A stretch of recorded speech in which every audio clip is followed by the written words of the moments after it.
Welcome to the final chapter of this 4-part dining marathon. After an incredible run, we close with a classic.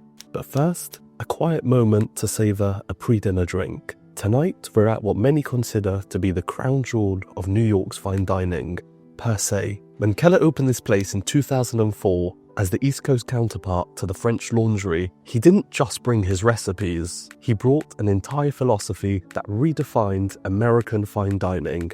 And just 2 years later, in 2006, they received 3 Michelin stars, making Keller one of only 4 chefs worldwide with multiple 3-star restaurants. What's even more impressive, they've held those stars every year since. That's nearly 2 decades of flawless execution. Now, while Thomas Keller is the visionary here, the daily magic comes from chef Chad Polagi. His story epitomizes the perched way. He joined in 2012 as a commie, worked up to sous chef by 2017. He then left to run a Michelin-starred kitchen in San Francisco, and then returned in 2021 to take the reins. The dining room, designed by Adam Tiani, gives every seat that iconic Central Park view. No compromises, and the kitchen operates with military precision. Their famous rule, no ingredient repeats across the entire tasting menu. With its over 2,000 bottle wine list and relentless pursuit of perfection, perched isn't just a meal. It's a living masterclass in culinary excellence. Let's go experience it.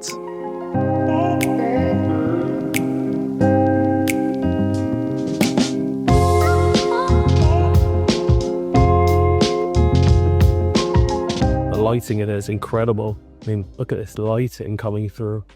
Good evening, sir. Hi, good evening. Very well, thank you. Good. We'd love to welcome you to the restaurant with some sparkling wine, our compliments. Is that all right? Thank you. This is a Modicum Blanc de Pomp, 29 vintage from the North Coast, made exclusively for us by Schaumsburg out in the North Coast. Starting things off with a complimentary glass of sparkling wine. Cheers. It's these beautiful wooden, it's almost like staves. Would you like to look at a beverage menu this evening? It's on an iPad. The glass they gave me, 2019 vintage, $45 a glass, complimentary, thank you. I mean, that's your view. Pretty incredible. In their main dining room, there are 2 tasting menu options. The first is their classic, a 9-course experience at $425. Or, for something more extensive, the menu I went for, there's the Evolution, a longer, more elaborate journey priced at $925. Start you off in the moose-bouche this evening. Here, set in your plate, is a salmon tartare cornet filled with red onion creme fraiche and a black sesame seed tuile. Here on the wooden board is a onion chicharron with a horseradish cured turnip. And here on the black plate is a broccoli tartlet with crispy Brussels sprouts. Fresh, it's vibrant, really opens up your palate. This is a black truffle dashi, crispy nori with scallions with some Venice seeds and salsify. Ah, so it's not as deep as it looks, by the way. So it does go, okay, I'm almost like, oh, it's hot. So I almost want to cook it up, but... So I heard that you would like a half bottle of white, a half bottle of red. Okay, so note firstly, sat on a bench trying to eat a soup here is proving to be very difficult without having to lean forward and kind of go like this. That broth was so thick, biscuous, a really deep nuttiness and earthiness to it. I don't often see soups on tasting menus. Father and son L'Aventure, Chablis in the 22 vintage, bright, austere, transparent style of white wine that complements the menu quite exceptionally. Oh, that's lovely. Really fresh, crispy. Yes. I'll keep the rest on ice, okay? Thank you. Few small bites here. We like to call these fish canapes. Sea scallop taiyaki, that's kohlrabi on satay. Gasided tartlet with a hiramasa avocado and smoked trout roll. Lastly, a beefy toast salad with celery and apples. The dishes are beautiful. First up, these scallops. The scallop is so sweet and succulent. Never did I think that scallops and satay were a combination. It's almost a miso nuttiness running through it, mild hint of spice. That pairs with the kohlrabi and the shiso flavor running through there. Beautiful, beautiful bites. Next up, this is a crab cake and topped with, it's actually celery. There's a load of saltiness running through there. There's a crunchiness from the celery. I'm not really getting any brightness from the apple. Look at this beautiful tart. This is just an absolute work of art. From the extremely thin, crispy tart shell to the firm, fresh hiramasa, and that dill aioli running through there. And then to finish it all off, there's that trout roe. There's almost a slight smokiness coming from that trout roe. It's one of those kind of bites, if they were coming round on the canopy tray at an event, you could just pop one after the other into your mouth easily. And they've just brought a mother of pearl spoon to the table, so that can only mean one thing. Next course is caviar. Oysters on pearls, butter porcelain and Greek oysters, sabayon por tapioca, finished with veggies of caviar. Hey, so sabayon is quite thick. It's almost custard-like. It's soft, it's salty, it's creamy. Oysters, I don't mind at all. These very small pieces, absolutely enjoyed this. It's cooked oysters, of course.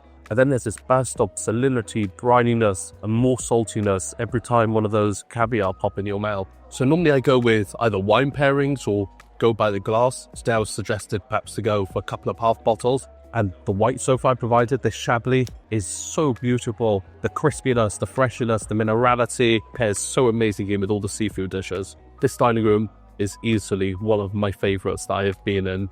The dining room here strikes that perfect balance between complex modernity and cozy intimacy. It's a really refined space, yet it doesn't feel cold or distant at all. The two-tone tablecloths that adds that quiet sophistication, and a very soft and ambient light that just brings everything together. Even though we're overlooking Central Park, Columbus Circle, one of the busiest areas, inside, it almost feels so peaceful and so serene, like being in a sanctuary overlooking a busy New York. Okay, the proximity of the staff behind me does make me a little bit nervous, but I can speak freely all the time. Here is the 10-egg custard with a black truffle ragu and potato crisp.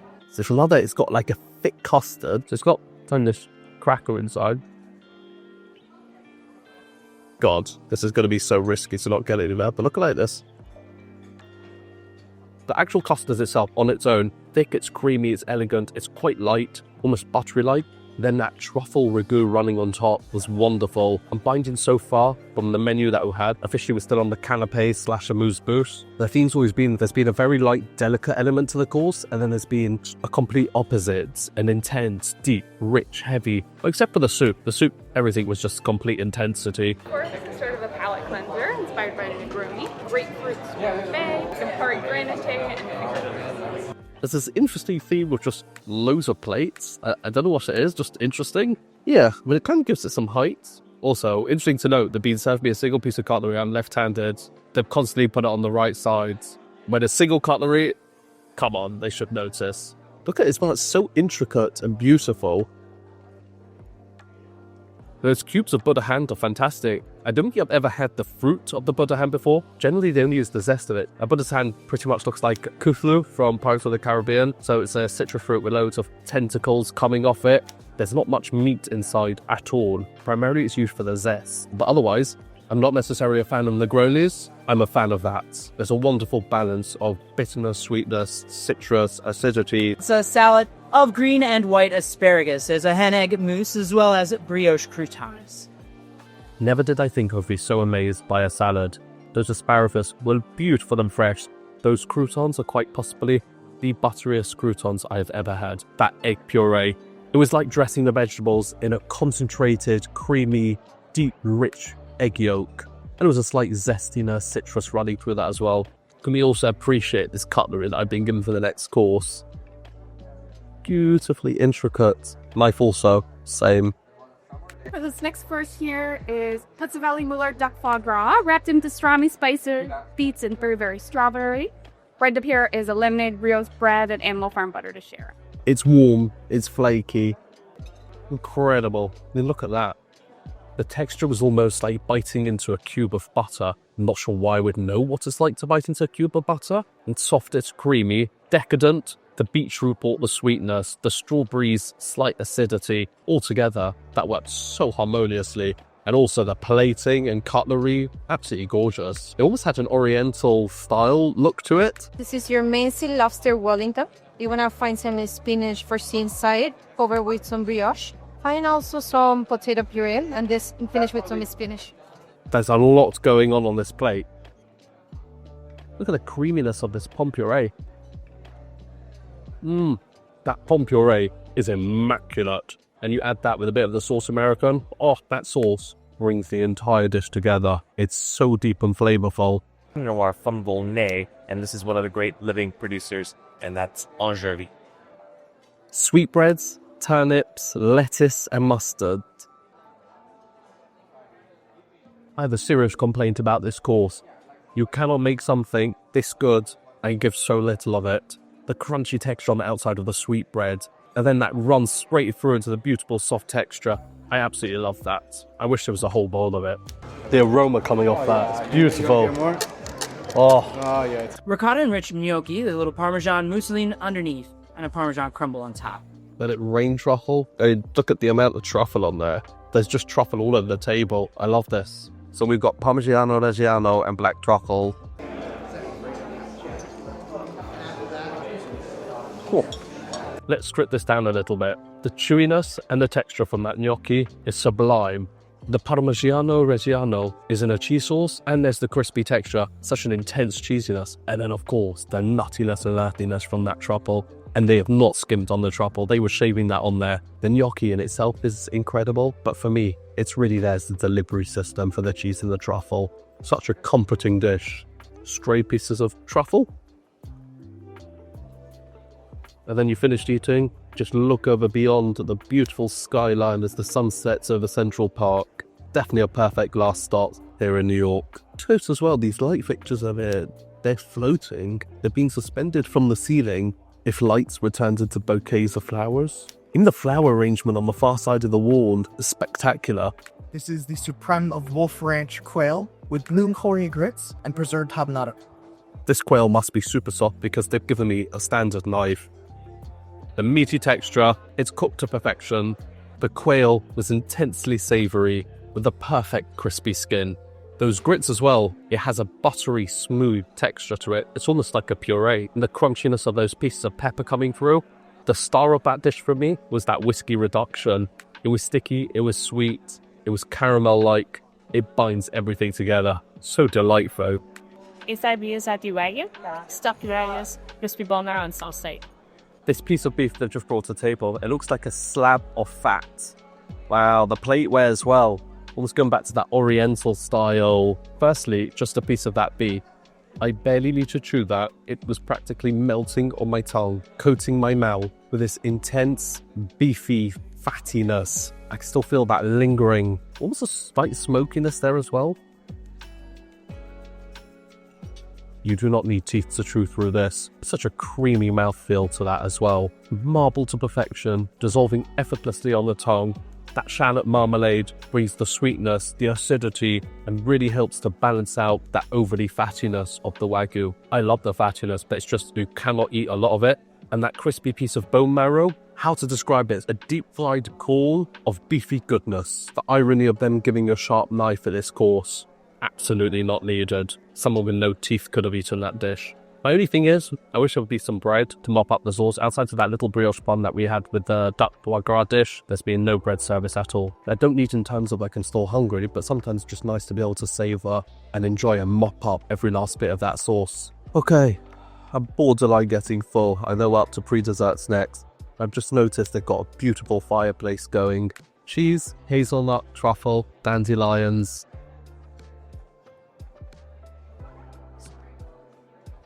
Wow, what a playful take on a cheese sauce. That was a perfect 2-bite cheese. I'm not much of a cheese person, especially not the funky, stinky stuff. The brie had this elasticy, chewy, stretchy texture. From the sweetness of that chutney to the nuttiness, the earthiness of the truffle, slight bitterness coming through in the background of the radicchio. So before the rest of your desserts arrive, this is a little bit of a canapé. It's a hummingbird cake. Sponge cake made with pecans, a little bit of banana and pineapple. In the middle, a little bit of coconut cream. Cake's almost like the banana bread. At the end, getting a bit of creamy spice, maybe some cinnamon, clove. Quite like the idea of going back to these canapes before dessert. So for dessert today, I'll start on the bottom left. That chocolate cake is a triple layer. In the middle layer is going to be a little bit of almond. In the bottom layer, dark chocolate, topped with a little bit of chocolate cream. Above that, a lamington cake, which is made with a passion fruit creme coated in white chocolate. On your bottom right, mascarpone ice cream that's sandwiched between a cookie. On the outside of the cookie is a little bit of orange meringue. And in the cup is a cappuccino semifreddo. It's a semi-frozen cappuccino mousse, very similar to ice cream in consistency. Best paired with the cinnamon sugar brioche donuts. It's our version of coffee and donuts here. In this bowl right here, on the bottom, creme brulee macron, and right up top is a raspberry Earl Grey tea ganache. If you'll allow me, some dessert wine from us, our compliments. This is a Royal Tokai 5 Petunias 2017. Okay, wow. So dessert's just come out, having a bit of Pierre Gagne sketch PTSD going on here. 6 different elements: my espresso, the dessert wine. This was compliments of the restaurant. A beautiful Tokai 5 Petunias. We can expect loads of sweetness. Cheers. Sweet, thick, syrupy, viscous. Absolutely lovely. It looks like an opera cake, but I know it's not. Just mousse with different layers. They've just gone and bought something else. I don't know if this is part of the dessert or this is petit fours. I'm not sure. But it says macadamia nut. It looks like it's coated maybe in cocoa butter, cocoa powder or something. Next up, we have this beautiful... things I don't remember what it is. It's kind of...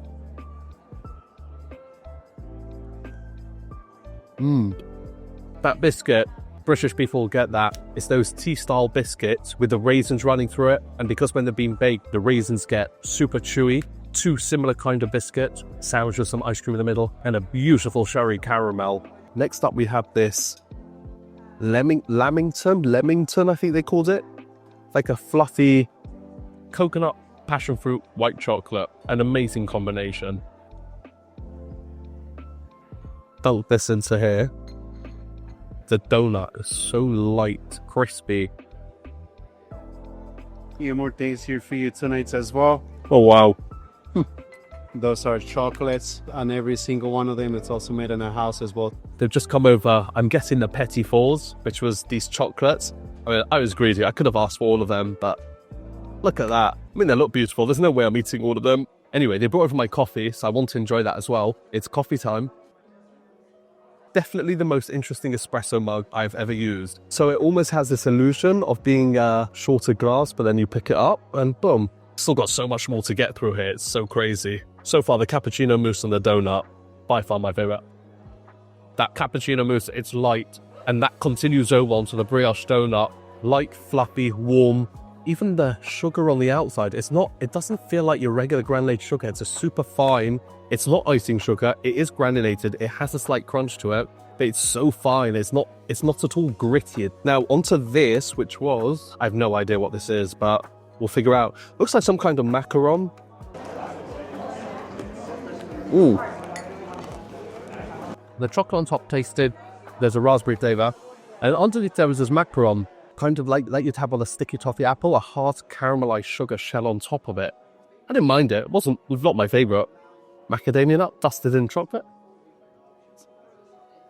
Okay, so it turns out that macaron was called a creme brulee macaron, hence the caramelized sugar layer on top. Sat here now as well towards the end of the meal and just seeing how the dining room has evolved into this beautiful, intimate, cozy, relaxed space. We have a fireplace burning, the soft lighting.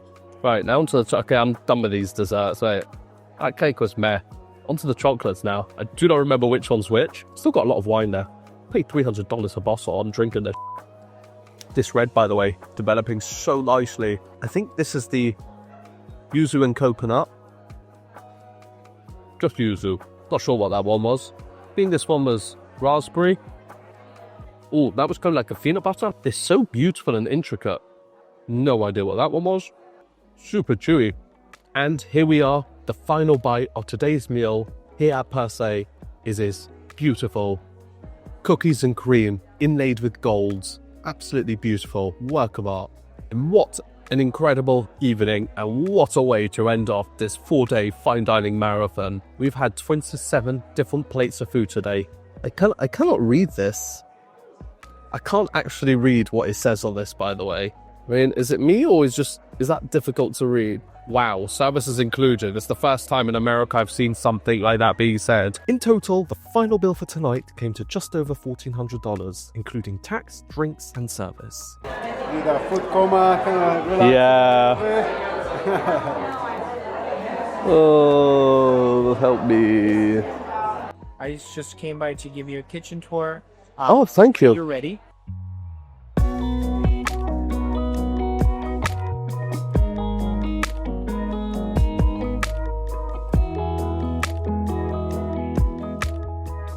"27 plates of food later, here we are. The dining room is such an incredible space to be sat enjoying dinner. From the incredibly high ceilings to the full-length windows to the exquisite bar and lounge area to the extensive wine cellar to just be looking upon Central Park and Columbus Circle and just watching as the sun went down. And along with that, transforming the dining room, the fireplace came on. That you see yourself from the evolution of the dining room, how it transformed from daytime to nighttime. What an incredible space. The staff are everything you'd expect at this level. Immaculately dressed, warm and engaging without ever crossing into being overbearing. They strike that sweet spot between being relaxed and attentive, often smiling and open to a bit of friendly conversation. That said, my seat was quite close to the service station, and oftentimes there was noise of clinking cutlery, glassware, a very small detail, but at times it did somewhat distract from the otherwise serene ambience. The food?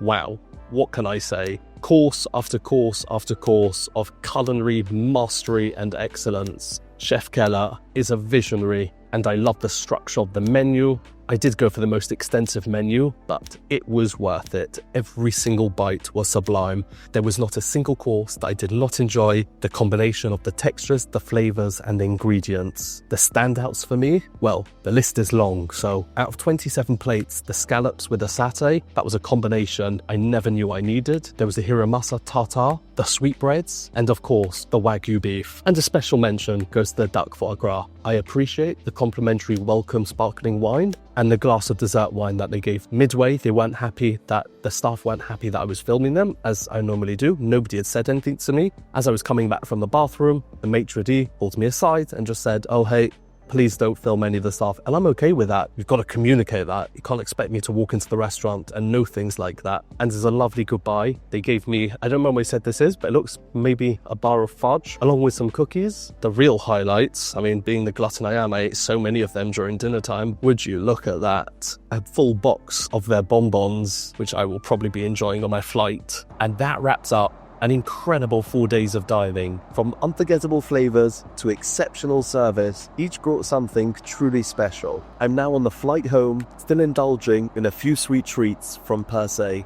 the perfect way to end this marathon. Thanks for coming along on this journey with me. And as usual, on to the next one. Goodbye.